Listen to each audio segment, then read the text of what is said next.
सुबह 10 बजे से लेकर 11 बजे के बीच में आज जिनकी कुंडली लेकर के आया हूं, इनका नाम है नीना शर्मा। इन्होंने अपने बेटे की कुंडली भेजी है शायद 9 अगस्त 2001 13:05 नोएडा उत्तर प्रदेश। इस आधार पर आपकी कुंडली बनती है तुला लग्न की। लग्न के अधिपति का भाग्य में जाना, शुक्र और राहु और गुरु का एक साथ बैठना, वापस जन्म कुंडली में वो अष्टमेश भी होते हैं जहां शनि खुद आयु बढ़ा रहे हैं, आयु वृद्धि का भाव पैदा कर रहे हैं। वहां का अधिपति स्वयं शुक्र लग्नेश भी होते हैं। सूर्य और बुध जहां व्यक्ति की कुंडली में कभी भी कैरियर से संबंधित कोई समस्या लाने वाले नहीं बन रहे हैं। यहाँ का अधिपति चंद्रमा जो है वो सरकारी नौकरी, पिता से जुड़ करके पिता का लाभ, पिता का आज्ञाकारी पुत्र होने का भाव पैदा कर रहे हैं। तो डर क्यों रहे थे आप इतने दिन से, और आपने ये क्यों सोचा था कि मैं आपकी कुंडली नहीं देखूंगा? ऐसा बिल्कुल भी नहीं है जी, ऐसा बिल्कुल भी नहीं है। आपने कभी भी ये ना सोचा हो अगर कि मैं पता नहीं आप लिख रहे हो तो मैं देख रहा हूं या नहीं देख रहा, ऐसा कोई भी ना सोचना। मैं प्रत्येक दिन का कमेंट जरूर चेक करता हूं और आप लोगों से ये गुजारिश करता हूं कि जरूर ही जय श्री कृष्ण लिख दिया करो, कुछ ना लिखो तो। और उसके बाद जन्म कुंडली में लग्न का अधिपति नवे में गए, ये बेहतर है। मिथुन राशि वायु तत्व की राशि, लग्नेश वायु तत्व का ग्रह वायु तत्व की राशि में बैठा, ये अद्भुत है। व्यक्ति तीव्र विकास को करने वाला है। दशम स्थान बली है, कोई समस्या नहीं है। यहाँ का अधिपति मीन राशि का निर्माण कर रहा है, जहाँ का अधिपति शुक्र के साथ बैठा है, यानी कि प्रतियोगिता। लग्न के अधिपति और छठे भाव के अधिपति ये दोनों एक साथ भाग्य में बैठ रहे हैं। लग्नेश का छठे भाव के अधिपति के साथ संबंध कई बार कमजोर करता है। व्यक्ति को जीवन में प्रतियोगिता भी करनी होगी, लेकिन वास्तव में वो भाग्य भाव में बैठे हैं और त्रिकोण भाव वो धर्म त्रिकोण है, वो धर्म भाव है। इस वजह से व्यक्ति के पास पराक्रम का अनुभव, तुरंत ही सटीकता से सीख लेने वाला, ऑब्जर्वेटिव माइंडसेट का होता है, बुद्धिमान है। क्योंकि सूर्य और बुध दशम स्थान को बलि बनाते हैं। व्यक्ति कर्म को लेकर के जागृत है, उसको पता है कि कब कौन सा निर्णय सही होगा और कैरियर को किस दिशा में लेके जाना है। किसी भी तरीके का अनुभव से शून्य होने का कोई प्रमाण नहीं है। व्यक्ति बेहतर अनुभव और बोधगम्य है। जन्म कुंडली में अगर तुला लग्न की कुंडली बनती हो तो शनि सर्वाधिक कारक ग्रह जन्म कुंडली के अष्टम भाव में अपने मित्र की राशि में, अपने उसी राशि के अधिपति के निकट बैठे हैं। ये बड़ी अच्छी बात है। जन्म कुंडली में एकादशवें भाव की अगर स्थिति की चर्चा करते हैं तो वहां का अधिपति दशम स्थान में बैठ करके महाभाग्यशाली योग का निर्माण भी कर रहा है। सूर्य की स्थिति आश्लेषा नक्षत्र में बुध के साथ बैठना, नक्षत्र का अधिपति बुध और बुध भी अपने ही नक्षत्र में, ये बहुत बढ़िया है, बहुत बढ़िया। क्योंकि वास्तव में आप जरा गौर करें तो भाग्य का अधिपति दशम में बुध और लाभ का अधिपति दशम में, लाभेश और नवमेश ये दोनों एक साथ। और जरा एक बात बताऊं, एक बात और बताता हूं, आपने गौर नहीं करा है तो लग्न का अधिपति धर्म के कारक ग्रह गुरु के साथ बैठा है, जो स्वयं धन का भी कारक है, धन के खर्च कराने का भी कारक है। लग्नेश की युति षष्ठेश के साथ अवश्य ही हुई है। प्रतियोगिता करे व्यक्ति, क्योंकि यहां भी तो दशम स्थान के अधिपति प्रतियोगिता करते देखे जा रहे हैं। चंद्रमा, मीन की राशि में चंद्रमा और गुरु का संबंध चौथे दसवें का बन रहा है, ये बढ़िया। चंद्रमा और मंगल का संबंध जो है वो जन्म कुंडली में नवम पंचम का बन रहा है, जहां मंगल धन भाव के अधिपति होकर के थोड़ा इमोशनल खर्च करता है। व्यक्ति किसी दूसरे के लिए अपना पैसा ज्यादा खर्च कर देता है और किसी दूसरे को दे देगा पर मांगेगा नहीं, ये नहीं होना चाहिए। मंगल का संबंध जन्म कुंडली के जरा विचार करिए तो धन भाव के अधिपति मंगल यहीं बैठे हैं। व्यक्ति कटु सत्य और कटु वचन भाषी है, कभी कभी झूठ भी बोलेगा और बिल्कुल अकाट्य सत्य बोलता है, क्योंकि मंगल का नक्षत्र बुध का है। वो शिक्षक भी है, अपनी वाणी का प्रभाव उसको बहुत अच्छे से पता है कि कैसे, कहां, किसके लिए कौन सी बात जचेगी और बोले। वही बात बोलता है जो वो सामने वाले को सुनाना चाहता है और जो सुन करके सामने वाला उसका काम निकालना चाहे या निकल जाए। अब ये वही बोलेगा जो सामने वाला सुनना चाहता है, तो ये एक अच्छी बात है। ये राजनीति और पॉलिटिक्स का भाव होता है। जन्म कुंडली का दशम स्थान बली, तो कैरियर बेहतर है, उज्जवल है। जन्म कुंडली में पंचम स्थान के अधिपति अष्टम में बैठे हैं, उच्च शिक्षा का योग, डॉक्टर बनने का, रिसर्च में जाने का क्षेत्र बड़ा बढ़िया देख रहा हूं। शनि मंगल एक दूसरे को देख रहे हैं, पेट से संबंधित समस्या न बन पड़े, इस वजह से बाजार का सामान न खाए। व्यक्ति नियमित होकर के जीवन जी ले, क्योंकि शनि की दृष्टि सूर्य पे है, तो इस वजह से कभी कभी पिता का स्वास्थ्य कमजोर हो सकता है। अगर जो वो रात में जगे तो सुबह जितनी जल्दी हो सके व्यक्ति को जगा देना चाहिए। रात्रि में ज्यादा देर तक जागने से पिता का स्वास्थ्य और व्यक्ति के स्वयं का काम दोनों प्रभावित होते हैं।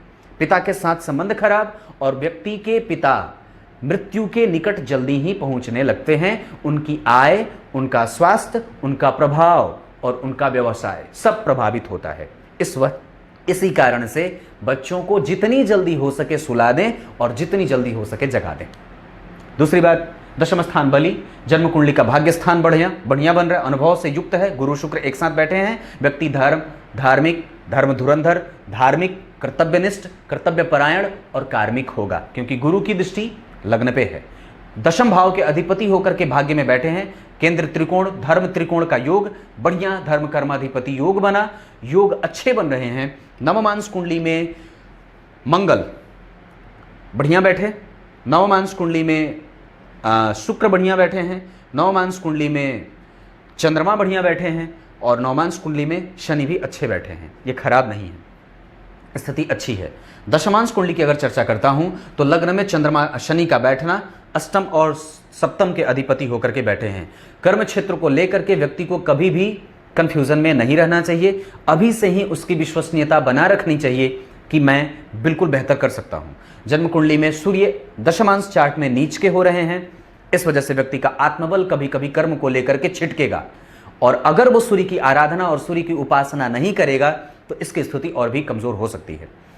दशमांश चार्ट में, D10 चार्ट में सूर्य नीच के हो रहे हैं चतुर्थ स्थान में, इस वजह से व्यक्ति को अपने कर्म पे फोकस करना ही होगा और सूर्य को नित्य रूप से आराधना उसकी करनी ही होगी, उसको आराधित करिए।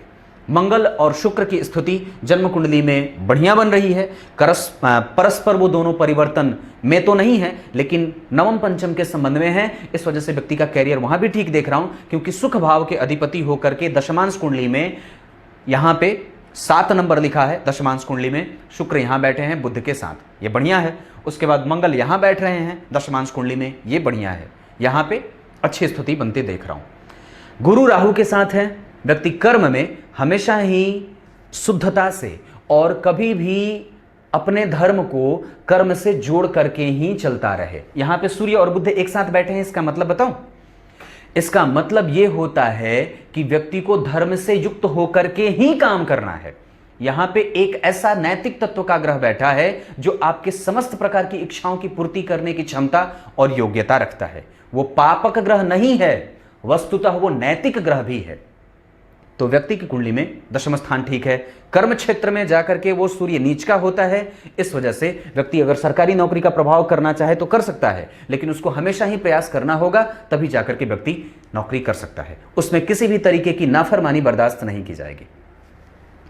जन्म कुंडली में स्थिति अच्छी देख रहा हूं, चंद्रमा रेवती के हैं, व्यक्ति बुद्धिमान है, तार्किक है, समझदार है। कर्म में और व्यवसाय का कारक जन्म कुंडली में बुध बढ़िया बैठे हुए हैं, इसमें कोई संशय नहीं है। अब क्या बताऊं, शनि है, आयु दे रहे हैं, दशा भी जन्म कुंडली में शुक्र की चल रही है आने वाले दिनों 2023 से, तो अब स्थिति ठीक होने वाली है, क्योंकि वास्तव में आपकी कुंडली में शुक्र अवस्था में 15 डिग्री के हैं और नक्षत्र में आर्द्रा के हैं, राहु के साथ है। राहु जो है वो आर्द्रा में, वहां तीनों ग्रह आर्द्रा में ही बैठे हैं, ये अच्छी बात है। बब्बर हो जाता है, व्यवस्थित होता है और कई बार बहुत ज्यादा चंचल भी हो जाता है, एक जगह बैठना बड़ा मुश्किल हो जाता है। शत्रु घर में और चंद्रमा का बैठना जन्म कुंडली के 6ठे स्थान में, ऐसी स्थिति में व्यक्ति को सर्दी, खांसी, जुकाम और कई बार माता के स्वास्थ्य को लेकर के व्यक्ति को सजग होना चाहिए। माता प्रायः बच्चे को लेकर के चिंतित होती हैं, जैसा कि प्रत्येक माता पिता की ये आसान सी बात रहती है, क्योंकि यहाँ के अधिपति अगर चतुर्थ स्थान के अधिपति अष्टम में बैठे हैं तो व्यक्ति दूर जाए, कई बार उसको बहुत ज्यादा मशक्कत करनी पड़ती है अचल और चल संपत्ति को इकट्ठा करने में। इस वजह से माता पिता को इस बात का प्रयास करना चाहिए कि उसके लिए कुछ करके जाएं। पैतृक संपत्ति का मालिक है, बढ़िया मिल जाए, तो इस पे अगर नहीं है तो माता पिता को थोड़ा सा विचार जरूर कर लेना चाहिए कि बच्चे के लिए कुछ छोड़ दिया जाए, क्योंकि इनकी कुंडली में थोड़ी सी कमजोर की स्थिति देख रहा हूं। हालांकि वो कमजोर बहुत बढ़िया है, पर अष्टम में बैठा है तो ये कुहू योग बन जाता है। और जन्म कुंडली में शनि जो बैठे हैं वो अति मित्रता के भाव में बैठे हैं, खराब नहीं बैठा है, पर फिर भी हमें थोड़ा विचार करना चाहिए, इस बात पे बोल रहा हूं। दूर जाए जन्म स्थान से तो बड़ा बढ़िया रहे। जन्म कुंडली के आधार पर सिंह राशि बहुत बढ़िया बनेगी, मिथुन राशि बहुत अच्छी बनेगी और उसके बाद मेष राशि भी अच्छी बनेगी। कुंभ राशि भी व्यक्ति की कुंडली में अच्छा बनता देख रहा हूं। पिता के साथ संबंध बेहतर बनाए, पिता के साथ संबंध बिल्कुल पिता जैसा रहे, उसमें अनुशासनहीनता का कोई भी दोष न लगे। गुरु हैं, आशीर्वाद दे रहे हैं, बहुत बढ़िया है। प्रत्येक दिन बजरंग बली के कम से कम हनुमान चालीसा का पाठ और देवी दुर्गा के प्रतिमा का दर्शन। शुक्रवार के दिन देवी कवच का पाठ जातक अगर बड़ा होते होते करने लगे तो आनंद आ जाए। शुक्रवार के दिन माता दुर्गा को लाल पुष्प की माला अर्पित करता रहे तो आनंद आ जाए। रविवार को नमक न खाए तो श्रेष्ठतम स्थिति है, कर्म क्षेत्र में उसका लाभ मिलेगा क्योंकि दशमांश कुंडली में वो नीच के हैं, यह स्थिति बनती है। अब क्या बताऊं, संतुष्टि हो गई या कुछ और भी पूछना बाकी है? कैरियर ठीक है, अब कैरियर को लेकर के बिल्कुल भी चिंता ना करना, मैं बोल रहा हूं बिल्कुल ठीक है, घबराना नहीं। अब नमस्कार करता हूं।